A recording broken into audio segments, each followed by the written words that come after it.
She sat at the edge of the crowded wedding hall, fingers twisting nervously around her glass, while laughter and chatter filled the room. It was her sister's big day, a celebration of love and joy, but for her it felt like being invisible. Everyone seemed to have someone to talk to, someone to laugh with, and here she was, alone. The decorations sparkled, the music played, and yet a heavy silence seemed to wrap around her. She tried to smile when guests glanced her way, but the forced cheer only made her feel smaller. That's when he appeared, a man she barely noticed before. A single dad, quietly watching from across the room, his little boy tugging at his sleeve. There was something in the way he moved, calm and approachable, that made the chaos of the wedding feel a little softer. Then, as if reading her thoughts, he leaned closer and said, "Act like you're with me." The words were simple, but they carried a weight that made her heart skip. Suddenly, a ripple of curiosity ran through her. Who was this man? And why did he choose her? Could a stranger really change the course of an evening that had started with so much loneliness? The tension in the room seemed to shift as she glanced around, unsure whether to accept the offer or retreat back into the shadows of the crowd. In that moment, everything was about to change, but what happened next would surprise everyone at the wedding, including her. She hesitated for a moment, staring at him, trying to read the expression on his face. There was kindness there, but also something else, like he understood being on the outside, like he had been in her shoes before. She didn't know him, and yet the thought of sitting alone for the rest of the evening felt unbearable. Slowly, almost reluctantly, she nodded. He smiled gently and guided her toward a small table near the corner. His son waved shyly from his high chair, and for the first time that evening, she felt a flicker of connection, not just with him, but with the idea that maybe she didn't have to be invisible. As she took her seat, she noticed the way he watched her, patient, waiting for her to relax. She tried to catch her sister's eye across the room, but her sister was too busy laughing with friends,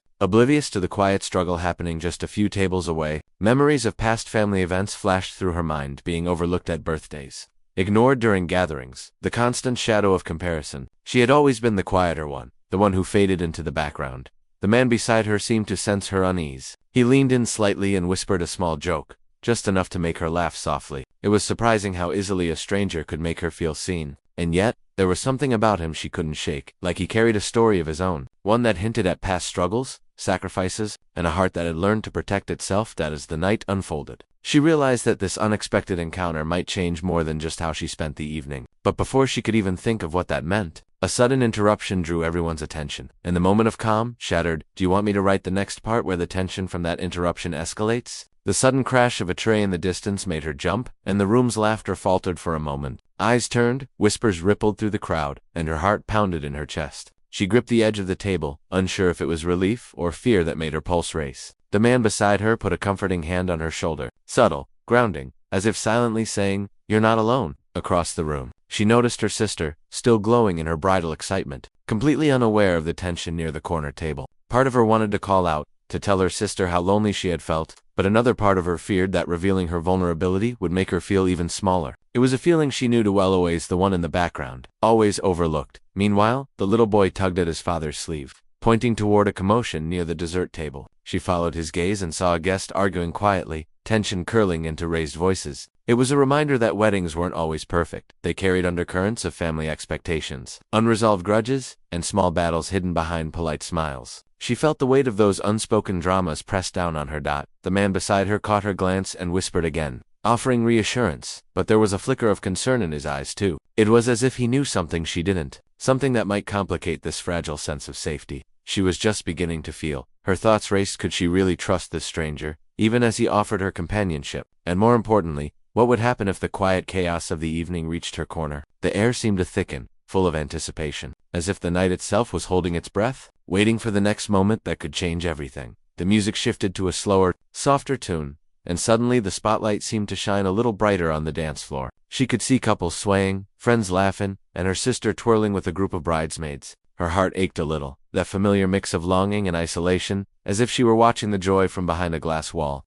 The man beside her noticed her gaze and gently nudged her. Want to step out there for a bit? His voice was calm, inviting, but there was a hint of urgency that made her pause. She wanted to say yes, wanted to break free from the invisible cage of loneliness, yet something inside her hesitated. What if stepping forward only made her more exposed? At that exact moment, a loud argument erupted near the head table. Voices rose, sharp and unfiltered, and suddenly all eyes turned toward the commotion. The room's energy shifted. Excitement and celebration teetered on the edge of chaos. She clutched the edge of her chair, feeling the tension seep into her own chest. The little boy hid behind his father's leg, sensing the unease, and she felt a surge of protectiveness she hadn't expected. The man's hand found hers for a brief, grounding moment. His eyes met hers, serious now, almost warning her, yet offering a strange sense of trust. Everything seemed to move faster. The laughter turned into murmurs. Footsteps echoed across the hall, and she realized that she was no longer just an observer. The night had pulled her into its current, and she had no choice but to ride it. In the corner of her eye, she saw someone approaching with an expression that promised trouble, and the question of what would happen next hung heavily in the air, unbearable in its uncertainty.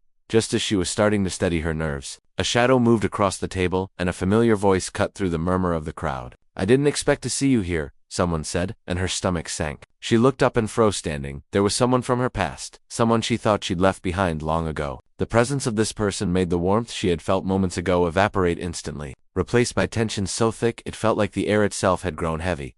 The man beside her noticed her stiffening and leaned closer, whispering, "Do you know them?" She hesitated, unsure if she should explain, unsure if she even wanted to. Her past had a way of surfacing at the worst times, and now, at her sister's wedding, it had arrived uninvited. The little boy tugged at his father's sleeve again, sensing the sudden shift in energy, and she realized just how vulnerable she felt in that moment. Across the hall, whispers started to rise, eyes flicking toward the growing confrontation. Her sister, blissfully unaware of the brewing tension, laughed at a comment from the bridesmaids, making the contrast between joy and dread feel almost unbearable. The man beside her squeezed her hand subtly, but his eyes betrayed concern. He wasn't just offering comfort now, he was becoming a shield, a protector in a situation that was escalating fast. She realized that the quiet evening she had hoped for was gone, replaced by a collision of past and present that could shatter the fragile calm she had found, and just as she braced herself, the person from her past took a step closer, a smirk playing at the corners of their mouth, hinting that tonight's secrets were about to surface and nothing at the wedding would ever feel the same again. The tension snapped like a frayed rope. The person from her past stepped closer, voice sharp, accusing, demanding attention from everyone around the room. The laughter and music seemed to vanish, replaced by a deafening silence that made her heart pound so loudly she thought the entire hall could hear it. She froze, unsure whether to run or confront the moment. But the man beside her gently guided her forward, whispering, "I've got you. Just trust me." With a deep breath, she stood tall, surprising even herself. Words she hadn't spoken in years tumbled out, calm yet firm, cutting through the chaos. The room watched as the confrontation unfolded, not with anger, but with clarity and courage. The man stayed close, supportive, a steady presence, while his little boy peeked curiously, sensing the importance of the moment. Her sister finally noticed, rushing over with a look of shock and concern, realizing for the first time how long her sibling had carried the weight of being overlooked. Guests whispered, some glancing with admiration, others with curiosity, but she felt a strange sense of liberation. The confrontation ended not with a fight, but with acknowledgement her past could no longer define her. Just as relief began to settle, the man beside her smiled softly, and she noticed something she hadn't before. Small envelope slipped from his jacket pocket. Inside was a note, simple but unmistakable. "You're stronger than you know, and you're never truly alone." Her pulse quickened again, not from fear this time, but from the realization that this evening, which began with loneliness and uncertainty, had transformed into something far more powerful. And as the crowd returned to dancing and celebration, she glanced at him, only to realize that he wasn't just a stranger or a protector, he was someone whose own story was quietly intertwined with hers in ways she hadn't yet understood, leaving her heart and mind racing with questions that the night had just begun to answer. The music returned, softer now, but somehow warmer, and she felt the tension in her chest begin to ease. Her sister came over, wrapping her in a tight hug, apologizing quietly for not noticing how alone she had felt. For the first time that evening, she felt truly seen, not as the quiet sibling in the corner, but as someone with her own strength, her own voice. The man beside her stayed close, his son tugging gently at his sleeve, and she realized that this small family unit had become an unexpected anchor. They had entered her life at the perfect moment, giving her courage and a sense of belonging she hadn't known she was missing. Guests returned to their conversations, laughter blooming once again, but for her, the night had changed forever.